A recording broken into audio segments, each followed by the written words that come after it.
understand the world we live in, we have to know the complete story, with critical perspective, thorough analysis, and social commitment. telesurtv.net/English. Wherever the news, you'll be there.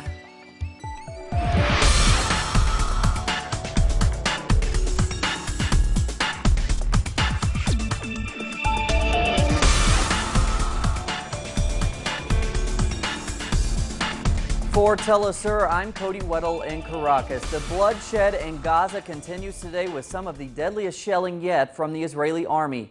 Israeli attacks just this morning have killed 100, pushing the Palestinian death toll to over 1,100 with over 6,000 injuries. The Israeli newspaper Haaretz reports that shellings in Han Yunis and Rufa resulted in the death of 5 entire families. According to the Gaza Ministry of Health, the death toll includes at least 210 children. Also today, the Israeli army began targeting Palestinian politicians. That included bombing the house of Hamas leader Ismail Haniyeh. Authorities in Gaza say that the house was empty at the time of the attack.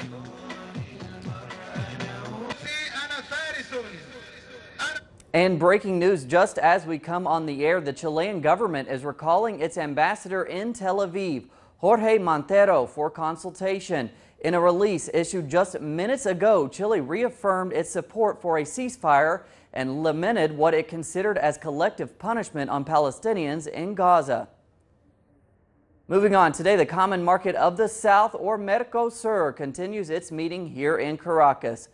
Those in attendance include the presidents of member states Argentina, Uruguay, Brazil, Paraguay, and Venezuela, as well as leaders from Bolivia, Nicaragua, El Salvador, and representatives from Petrocaribe and the Bolivarian Alliance of the Americas, or ALBA blocs. Expected topics of discussion include increasing regional integration, as well as ratifying Argentina as the new Mercosur president. Argentina will also seek support in its battle with the vulture funds.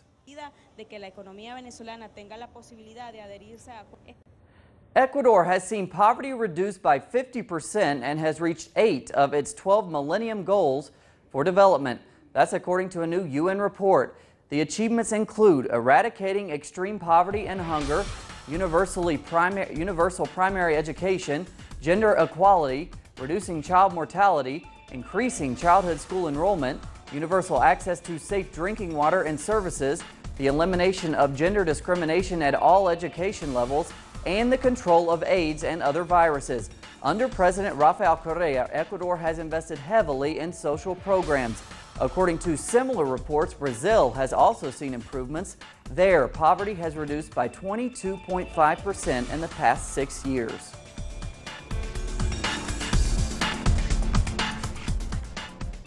An Argentina delegation is in New York today in an attempt to reach a last-minute deal with the holdout vulture fund creditors. The deadline to reach a deal imposed by a U.S. judge is tomorrow.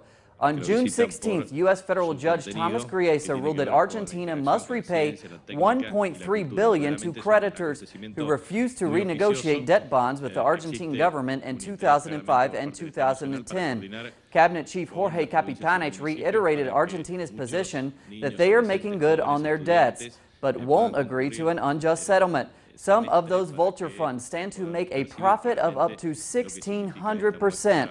Having bought the debt bonds for pennies on the dollar, planning to later sue the country for the full amount. News that Colombia's right-wing death squads may try to enter politics has raised concerns from peace activists as well as those past victims of those organizations. For more, we go to our Colombia correspondent, Charles Parkinson.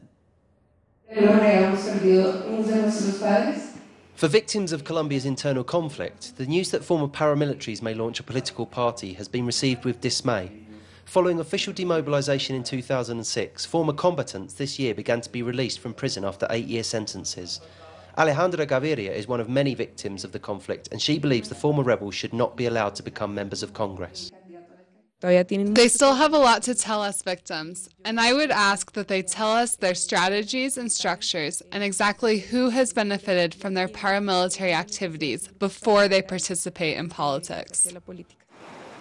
Ariel Avila is an expert on the subject and considers that the creation of a political party by former paramilitaries will have serious consequences.